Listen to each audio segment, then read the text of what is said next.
UPSC civil सेवा 2024 परीक्षा का फाइनल रिजल्ट जारी हो गया है और इसमें प्रयागराज की रहने वाली शक्ति दुबे ने ऑल इंडिया रैंक 1 के साथ पहला स्थान हासिल किया है और इस वक्त शक्ति दुबे हमारे साथ जुड़ गई हैं।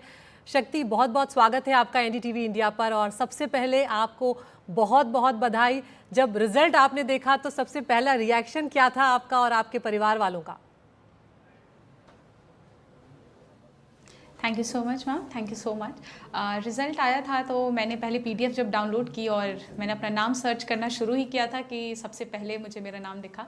एंड उसके बाद कुछ समय तक ऑब्वियसली विश्वास तो नहीं होता है कि रैंक 1 है, बट घर पे कॉल किया और सब बहुत ही खुश हैं। तो yes, it was really a nice experience. शक्ति, ये कितने सालों की मेहनत के बाद ये सफलता हासिल हुई है और तैयारी के बारे में भी थोड़ा अपनी बताएं कि कैसे आपने तैयारी की थी? ये मेरा 5th अटैम्प्ट था और ये 5th अटैम्प्ट में मैंने फाइनली रैंक हासिल की है। इसके पहले मैंने पहले 3 अटैम्प्ट में मेरा प्रिलिम्स नहीं क्लियर हुआ था। चौथे अटैम्प्ट में भी मैं इंटरव्यू तक गई थी, बट लास्ट ईयर मैं कट ऑफ से 12 नंबर कम थी, जिस वजह से मैं लिस्ट में मेरा नाम नहीं था। तो इतने सालों की जो गलतियाँ थी उसके बेसिस पे मैंने अपनी प्रिपरेशन जारी रखी। जो भी गलतियाँ and I worked upon that. I think that helped me कि 5th attempt में finally I could clear this exam with a good rank. बिल्कुल, अपनी तैयारियों के बारे में भी बताएं शक्ति, क्योंकि इतना लंबा वक्त जब आप तैयारी कर रहे होते हैं और बार बार जब असफलता हाथ लगती है तो आसान नहीं होता उस हौसले को बनाए रखना।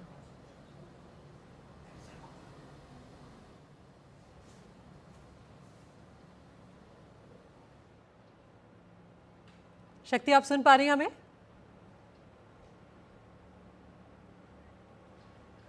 तो हम यहाँ पर शक्ति से जुड़ने की कोशिश कर रहे हैं, लेकिन एक बेहतरीन यहाँ पर रैंक उन्होंने हासिल की है, ऑल इंडिया रैंक 1, और एक ऐसी सफलता जो उनके पूरे परिवार के लोग, पूरे प्रयागराज के लिए और पूरे देश के लिए एक बहुत बड़े गर्व की ये बात है। तो शक्ति एक बार फिर से यहाँ पर हमारे साथ जुड़ गई हैं। शक्ति, आप सुन पा रही हैं मुझे? जी हाँ जी शक्ति, मैं ये पूछना चाह रही थी, आपने बताया कि ये आप बहुत सालों से आप तैयारी कर रही थी और कई अटेम्प्ट में आपका क्लियर भी नहीं हो पाया। ऐसे में जब इतनी बार असफलता हाथ लगती है तो कहीं ना कहीं हौसला जो है वो टूटने लगता है। क्या कहती थी आप अपने आप से, कैसे इस हौसले को बनाए रखा? ये बहुत बड़ी बात है अपने आप में। जी हाँ, ये सच है कि ये एग्ज़ाम का जो पूरा प्रोसेस खुद में, एक भी स्टेज पे अगर आप फेल करते हो तो again you will have to appear all over again. But इस पूरे प्रोसेस के दौरान मम्मी पापा का हमेशा साथ, उनका सपोर्ट, भाई बहन का सपोर्ट हमेशा रहा है, जिसकी वजह से आई थिंक मेरा कभी कॉन्फिडेंस कम नहीं हुआ। हमेशा उन लोगों ने मुझे यही कहा कि तुम कर सकती हो and you just need to work on थोड़ी बहुत कमियाँ जो हैं, and I kept doing that and finally here I am. क्या दिमाग में कोई प्लान बी भी आप लेकर चल रही थी करियर के लिए कि अगर नहीं हो पाता है तो अब ये तैयारी कर ली जाएगी या इस तरफ आगे बढ़ जाया जाएगा? अभी ऐसा कुछ सोचा तो नहीं था, बट साथ में ही मैंने यहाँ पे को मेंटर करना शुरू किया था अभी कुछ, वाजी रामन रवि। सो वो एक मेरा भी ऑल्टरनेट था तब तक के लिए। ऐसा कुछ प्लान नहीं था मन में कि यूपीएससी छोड़कर कुछ और करना है। So and I was lucky enough कि फाइनली 5th अटेम्प्ट में I got to achieve my dreams. बिल्कुल शक्ति, आपने एक बहुत महत्वपूर्ण बात अभी कही कि आपने जो भी गलतियां आपसे पिछले अटेम्प्ट्स में हो रही थी, जब आप क्लियर नहीं कर पा रही थी, उनमें आपने उन पर लगातार काम किया, उनको आपने सुधारा। क्या वो गलतियां थी, आप ज़रूर बताएं, क्योंकि जो लोग अभी आगे तैयारी कर रहे हैं उनके लिए एक बहुत बड़ी प्रेरणा और मार्गदर्शन वो होगा। एक सबसे बड़ी गलती जो थी वो था कि मेरे पास कोई फिक्स्ड बुक लिस्ट नहीं था। I just use to have multiple number of resources. I think ये एक सबसे बड़ी गलती थी। I would request future aspirants to have a very limited book resource, बहुत ही लिमिटेड अपनी बुक लिस्ट रखें, उसको multiple number of times revision करें, प्रीवियस ईयर क्वेश्चंस के हमेशा टच में रहें, बी इट प्रीलिम्स और mains. I think these are certain things that I incorporated since my 4th attempt, and इसके हेल्प से I could clear at least the mains in both the attempts and finally clearing the interview in this attempt as well. बिल्कुल शक्ति, हम ये भी देखते हैं कि आजकल बहुत जल्दी छात्र छात्राएं जो हैं वो हिम्मत हार जाते हैं और कई बार खुदकुशी जैसे कदम भी उठा लेते हैं।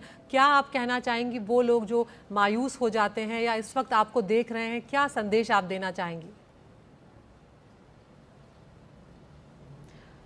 अगर मैं बात करूं मायूसी की, तो आई थिंक ये सिर्फ यूपीएससी में नहीं, हर फील्ड में पॉसिबिलिटी होती है इसकी। कभी हम जीतते हैं, कभी हम हारते हैं, but that should not define who we are as a person. I think ऐसा कोई स्टेप उठाना कि एग्ज़ाम की वजह से सब कुछ ख़त्म नहीं होता है, I think we will some life, just need to hold on to hope, ठीक है, be true to your self and always fall back on your parents, because they are the one जो हमेशा रहेंगे, और आई थिंक वही हैं जो आपको हमेशा सही रास्ता दिखा सकते हैं, एक प्रॉपर सपोर्ट प्रोवाइड कर सकते हैं। यानी कि उम्मीद का दामन हमेशा थाम कर रखना है। शक्ति, कितने घंटे आप पढ़ाई करती थी, ये भी बताएं। घंटे आई थिंक इस एग्ज़ाम में मैटर नहीं करते। मेरा एक प्लान होता था कि दिन में 4 चीज़ें करनी हैं।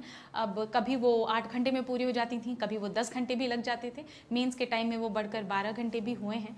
सो आई थिंक ये 4 चीज़ें जो करंट अफेयर्स है, जीएस है, ऑप्शनल है और फिर मॉक प्रैक्टिस, तो ये 4 चीज़ें हैं। बिल्कुल शक्ति, अब ये बताएं कि आगे क्या आपके मकसद, किस तरह से आप आगे बढ़ेंगी अब, क्योंकि अब तो आप ऐसी जगह पर होंगी जहां आपके पास बहुत सारे अधिकार होंगे, किस तरह से उसका इस्तेमाल करेंगी? क्या आप सपने देखती थी जब आप बड़ी अधिकारी बन जाएंगी, तो क्या कुछ आप समाज के लिए, सोसाइटी के लिए करना चाहती हैं?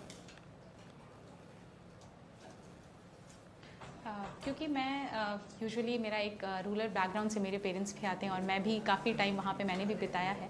और इवन इफ प्रयागराज की बात करूँ तो कुछ इश्यूज़ रही हैं that have been very close to my heart, specifically if you talk about the women rights, women education, I think that is one which is always be on my priority list.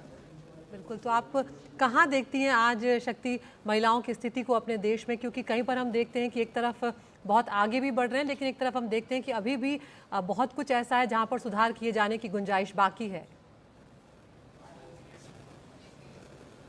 Ji, I think इसको मैं best describe कर सकती हूँ through the term rural urban divide जो exist करता है। Urban I think life में कुछ ऐसा तक है जहाँ वुमेन की rights I think they are now getting modified, people are coming up, ठीक है, रेजिंग वॉइसेस, बट स्टिल अभी रूरल एरियाज़ में कुछ तो ऐसे भी कमियाँ हैं जो रह रही हैं, जिस पर वर्क करना भी ज़रूरी है।